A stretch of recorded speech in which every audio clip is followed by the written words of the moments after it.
Guys, स्वागत है आपका मनीषा कॉमर्स क्लासेस में। आज अपन मैनेजमेंट अकाउंटिंग का topic classification of cost continue करने जा रहे हैं और फोर्थ क्लासिफिकेशन है हमारी classification for managerial decision and control.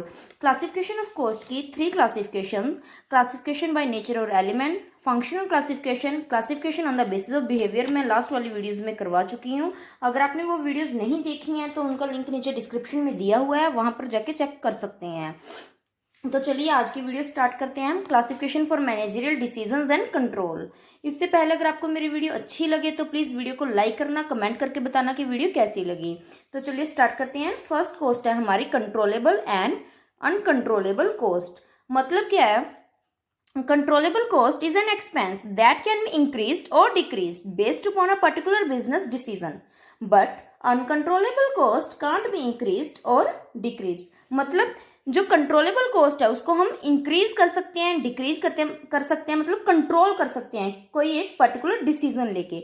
But जो अनकंट्रोलेबल कॉस्ट होती है उसको ना तो हम इंक्रीज कर सकते हैं ना हम उसको डिक्रीज कर सकते हैं, मतलब हम उसे किसी भी तरीके से कंट्रोल नहीं कर सकते। एग्जाम्पल क्या है कंट्रोलेबल कॉस्ट का? जैसे डायरेक्ट लेबर हो गई, डायरेक्ट मटेरियल हो गया, ठीक है, ये हमारी प्रोडक्शन से रिलेटेड है। इनको हम कैसे कंट्रोल कर सकते हैं? प्रोडक्शन को बढ़ा देंगे तो इस कॉस्ट को हम इंक्रीज कर सकते हैं, प्रोडक्शन को घटा के यानी कि प्रोडक्शन को डिक्रीज करके हम इस कॉस्ट को डिक्रीज कर सकते हैं। पर जो हमारी अनकंट्रोलेबल कॉस्ट होती है, अनकंट्रोलेबल कॉस्ट को हम किसी भी वे से इंक्रीज या डिक्रीज नहीं कर सकते, इसको हम कंट्रोल कर ही नहीं सकते। जैसे हमारी डेप्रिसिएशन होगी या रेंट हो गया, सैलरी होगी, ये फिक्स होती है और इनको हमें पे करना ही पड़ता है, ठीक है। नेक्स्ट है हमारी cost shut down cost. Shut down cost क्या होती है? Those fixed cost which have to be incurred even if production of an undertaking discontinued temporarily due to certain reasons such as strike, shortage of raw material, ठीक है। मतलब ऐसी cost, ऐसी fixed cost जो होती रहती है चाहे हमारी जो प्रोडक्शन है, ठीक है, जो हमारे बिजनेस की प्रोडक्शन है वो डिसकंटिन्यू हो जाए टेम्परेरली। जैसे कुछ रीजन हो सकते हैं, जैसे स्ट्राइक कर दी वर्कर्स ने, ठीक है, या रॉ मटेरियल की शॉर्टेज होगी। जैसे अब वर्कर ने 5-10 दिन के लिए स्ट्राइक कर दी, मतलब 5-10 दिन के लिए हमारी प्रोडक्शन डिसकंटिन्यू होगी, प्रोडक्शन बंद होगी, बट फिर भी वो कॉस्ट इनकर्ड हो रही है। कौन सी कॉस्ट इनकर्ड होगी ऐसे टाइम में? जैसे रेंट हो गया, ठीक है, या जो सैलरीज हैं, रेंट और सैलरीज ये एक पीरियड कॉस्ट होती है, ये तो हमें उनको पे करनी ही पड़ेगी चाहे प्रोडक्शन हो रही है या प्रोडक्शन नहीं हो रही, ठीक है। उसको हम बोलते हैं shut down cost. Next cost है हमारी sunk cost.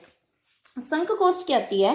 Sunk cost is that cost which have been incurred and are irrelevant for a particular situation, ठीक है। मतलब क्या है? जो संक कॉस्ट होती है वो एक ऐसी कॉस्ट होती है, ठीक है, जो ऑलरेडी हो चुकी है, जिसको हम ऑलरेडी पे कर चुके हैं, बट वो हमारी करंट सिचुएशन के लिए, हमारी करंट जो पर्टिकुलर सिचुएशन है उसके लिए इररेलेवेंट है, ठीक है। मतलब कोई ऐसी कॉस्ट जो हो भी चुकी है और जिसका कोई फायदा भी नहीं है, उसको हम बोलते हैं संक कॉस्ट, ठीक है। मतलब जो हमारी करंट डिसीजन मेकिंग है, डिसीजंस में हम उस कॉस्ट को नहीं लेंगे। एग्जाम्पल देती हूँ आपको इसका। एक एग्जाम्पल क्या है?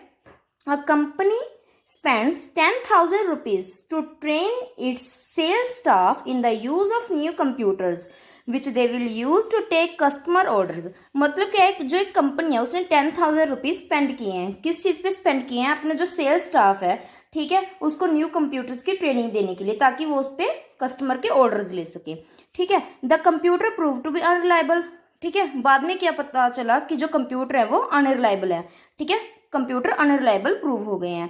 And the sales manager wants to discontinue their use. And जो सेल मैनेजर है, ठीक है, जो सेल मैनेजर है वो उनको यूज को डिसकंटिन्यू करना चाहता है। दस the training is a sunk cost. मतलब क्या है? ट्रेनिंग पे 10,000 रुपीज भी लग गए, ठीक है, और जो सेल मैनेजर है उसको डिसकंटिन्यू करना चाहता है बिकॉज ऑफ इरेलेवेंस, ठीक है। मतलब क्या है? कॉस्ट भी हो गई और हमें इसका कोई फायदा भी नहीं हुआ, ये सब वेस्ट हो गया, इसको हम बोलेंगे संक कॉस्ट।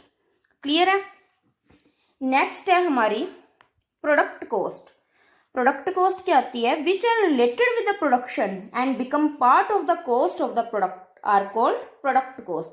प्रोडक्ट कॉस्ट वो कॉस्ट होती है जो प्रोडक्शन का एक पार्ट होती है, प्रोडक्शन के साथ रिलेटेड होती है और प्रोडक्ट का पार्ट बन जाती है। जैसे हम कहते हैं कि रॉ मटेरियल खरीदा हमने, ठीक है, जितना भी रॉ मटेरियल पर खर्चा है, रॉ मटेरियल खरीदेंगे, ठीक है, उसकी प्रोसेसिंग करके ही हम आउटपुट बनाएंगे, ठीक है, उससे ही हमें प्रोडक्शन मिलेगी।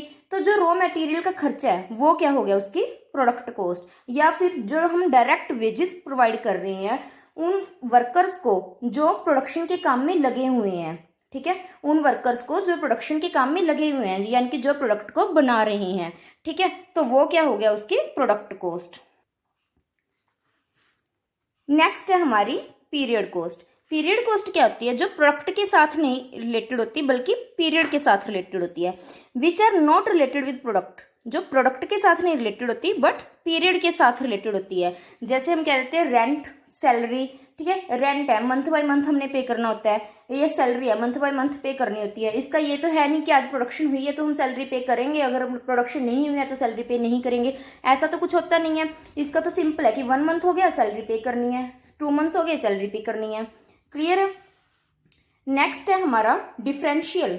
डिफरेंशियल कॉस्ट, जो डिफरेंशियल कॉस्ट होती है वो इंक्रीमेंटल एंड डिक्रीमेंटल दोनों हो सकती हैं। जो डिफरेंशियल कॉस्ट है वो कहती है the difference in cost due to change in the level of any activity और मेथड ऑफ प्रोडक्शन, यानी कि हम अपनी किसी एक्टिविटी का कोई लेवल चेंज कर दें या अपना प्रोडक्शन का कोई मेथड चेंज कर दें या कोई ऐसा डिसीजन ले लें जिससे जो हमारी कॉस्ट है वो इंक्रीज या डिक्रीज हो सकती है, उसे हम बोलते हैं डिफरेंशियल कॉस्ट। ठीक है, जब हमारे उस डिसीजन से हमारे मेथड चेंज करने से कॉस्ट इंक्रीज होती है तो हम उसे बोलते हैं इंक्रीमेंटल कॉस्ट, और जब हमारे किसी मेथड को चेंज करने से वो कॉस्ट डिक्रीज होती है तो हम उसे बोलते हैं decremental cost. I hope clear होगा आप सबको। नेक्स्ट है हमारी out of pocket cost. Out of pocket cost क्या होती है? Out of pocket cost in management accounting are expense that could be incurred और avoided depending on management decision, यानी कि ये कंप्लीटली मैनेजमेंट के ऊपर डिपेंड करता है कि ये कॉस्ट हमने करनी है या नहीं करनी। मतलब एक बार जो इम्प्लॉयज हैं वो अपनी पॉकेट से, ठीक है, अपनी खुद की पॉकेट से वो एक्सपेंस कर चुके हैं, उसके बाद अब कंपनी को इस कॉस्ट को बियर करना है या नहीं करना, ये कंप्लीटली मैनेजमेंट के डिसीजंस के ऊपर डिपेंड करता है। ठीक है, एग्जाम्पल देखो इसका एक, व्हेन ऑपरेटिंग ए व्हीकल, ठीक है, parking fees and tolls are considered out of pocket expense for a trip. मान लो कोई बिजनेस ट्रिप है, ठीक है, कोई बिजनेस ट्रिप गया और हम कोई व्हीकल ऑपरेट कर रहे हैं, तो जो भी उसकी पार्किंग फीस है, टोल टैक्स है, जो भी हमने पे किया है, ठीक है, वो हमें कंपनी से मिलेगा या नहीं मिलेगा, ये कंपनी के डिसीजंस के ऊपर डिपेंड करता है। एक बार ये हमारे के लिए क्या है, out of pocket cost. Clear है। नेक्स्ट है इम्प्यूटेड कॉस्ट और हाइपोथेटिकल कॉस्ट। इम्प्यूटेड कॉस्ट क्या होती है? This costs do not involve any expenditure in real sense. They are included in cost account only for taking managerial decisions. मतलब क्या है, जो इम्प्यूटेड कॉस्ट है वो कोई कॉस्ट एक्सपेंडिचर, मतलब कोई ऐसा एक्सपेंडिचर जो रियल सेंस में नहीं होता, ठीक है, हम सिर्फ उसको एज्यूम करते हैं। मतलब आपको एक एग्जांपल देती हूँ सिंपल सा, जैसे रेंट ऑफ ओन्ड बिल्डिंग। ठीक है, मान लो कि हमारे पास खुद की बिल्डिंग है, ठीक है, हम अपना बिजनेस उसमें चला रहे हैं, हम अपनी खुद की बिल्डिंग में अपना बिजनेस चला रहे हैं।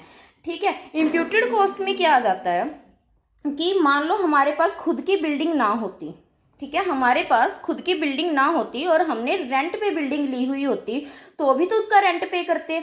ठीक है, तो जो वो रेंट है, जो अगर हमारे पास बिल्डिंग ना होती हम रेंट पे बिल्डिंग लेके उसका रेंट पे करते, ठीक है, उस रेंट को हम ले सकते हैं मैनेजरियल डिसीजंस के लिए कॉस्ट अकाउंट में। ठीक है, उसको हम बोलते हैं इम्प्यूटेड कॉस्ट। मतलब वो कॉस्ट जो एक्चुअल में नहीं हो रही, एक्चुअल में कोई एक्सपेंडिचर नहीं हो रहा, बट हम उसको फिर भी डिसीजंस के लिए लेते हैं कि ये कॉस्ट भी हमारी हो सकती थी। ठीक है, इस कॉस्ट को हम बोलते हैं इम्प्यूटेड कॉस्ट या फिर hypothetical cost. These cost are also called notional cost. इन कॉस्ट को हम नोशनल कॉस्ट भी बोलते हैं। नोशनल कॉस्ट क्यों बोलते हैं? क्योंकि ये सिर्फ नाम की कॉस्ट होती है, एक्चुअल में ऐसी कोई कॉस्ट होती ही नहीं है। ठीक है, नेक्स्ट है हमारा marginal cost. Marginal cost is the cost of producing one additional unit, यानी कि जब हम एक एक्स्ट्रा यूनिट प्रोड्यूस करते हैं, ठीक है, तो उस पर जो खर्चा आता है उसको हम क्या बोलते हैं? Marginal cost. It is the total of variable cost. Variable cost मैंने आपको बताया था क्या होती है। वेरिएबल कॉस्ट क्या होती है? जो प्रोडक्शन के डायरेक्ट प्रोपोर्शन में इंक्रीज होती है, ठीक है, वो होती है वेरिएबल कॉस्ट। जब हम टोटल वेरिएबल कॉस्ट लेते हैं उसको हम बोलते हैं मार्जिनल कॉस्ट। मतलब क्या है, जो फिक्स्ड कॉस्ट है, ठीक है, वो मार्जिनल कॉस्ट के पर्पस के लिए इग्नोर की जाती है, सिर्फ वेरिएबल कॉस्ट को हम मार्जिनल कॉस्ट मानते हैं। नेक्स्ट है हमारी अपॉर्चुनिटी कॉस्ट। अपॉर्चुनिटी कॉस्ट क्या होती है? Opportunity cost refers to the advantages foregone as a result of adopting one course of action and not the other। मतलब क्या है, अपॉर्चुनिटी कॉस्ट एक ऐसी कॉस्ट होती है, ठीक है, जो कि हमें एक प्रोडक्ट अडोप्ट करने से दूसरे प्रोडक्ट के एडवांटेजेस हैं जो छोड़ने पड़ जाएं, उसको हम अपॉर्चुनिटी कॉस्ट कहते हैं। जैसे कि मैं आपको इसका एक सिंपल सा एग्जांपल देती हूँ। मान लो हमने मशीनरी परचेज करनी है, ठीक है, हमारे पास 2 मशीनरी है, मशीनरी 1 और मशीनरी 2। क्लियर है? मतलब जो मशीनरी 1 है वो है 30,000 की, पर जो मशीनरी 2 है वो है 35,000 की। अब हमें क्या है कि जो हमें चाहिए मशीनरी सिर्फ 2 ईयर्स के लिए, ठीक है, हमें चाहिए मशीनरी सिर्फ 2 ईयर्स के लिए। जो मशीनरी 1 है वो 30,000 की है, वो 2 ईयर्स तक चलेगी और ये हमें 10 एडवांटेजेस प्रोवाइड करेगी, ठीक है, हमें प्रोवाइड करेगी कितने एडवांटेजेस? 10 एडवांटेजेस। पर जो हमारी सेकंड मशीनरी है वो 35,000 के, ये भी 2 ईयर्स ही चलेगी, बट ये हमें 15 एडवांटेजेस प्रोवाइड करेगी। मतलब इसमें 15 फीचर्स हैं, ठीक है, और इसमें 10 फीचर्स हैं। पर हम क्या देखते हैं, हम ये देखेंगे कि हमें कितने फीचर्स चाहिए। हमें 10 जो ये 10 एडवांटेजेस, ये 10 फीचर्स प्रोवाइड कर रही है, हमारा इसमें बहुत है, इनफ है, या फिर हमें 15 फीचर्स वाली मशीनरी चाहिए, ठीक है। हम इन दोनों में से कोई एक सिलेक्ट करेंगे। मान लो हमने फर्स्ट मशीनरी सिलेक्ट कर ली, ठीक है, हमें लगा कि ये मशीनरी जो 30,000 वाली हमारे लिए इनफ है, बहुत है, हमारे लिए 10 फीचर्स, हमें 15 फीचर्स वाली मशीनरी नहीं चाहिए। तो मतलब क्या है, हमने एक मशीनरी परचेज की है, उसके लिए हमने क्या है, दूसरी मशीनरी को छोड़ दिया, ठीक है, उस प्रोडक्ट को, मतलब उस एक्शन को हमने छोड़ दिया। मतलब क्या है, एक को ले लिया और दूसरे को अल्टरनेटिवली हमने छोड़ दिया, उसको हम बोलते हैं अपॉर्चुनिटी कॉस्ट। मतलब एक के बदले में हमने दूसरे को छोड़ दिया, इसको बोलते हैं हम अपॉर्चुनिटी कॉस्ट। वैसे कॉस्ट बहुत टाइप की होती है, पर मैंने आपको मेन 10 टाइप्स की कॉस्ट हैं जो मेनली एग्जाम्स में आती हैं वो करवा दी है, ठीक है। तो नेक्स्ट वीडियो में हम कॉस्ट शीट के बारे में करेंगे, कॉस्ट शीट क्या होती है, इसका परफॉर्मा क्या होता है। Thank you for watching.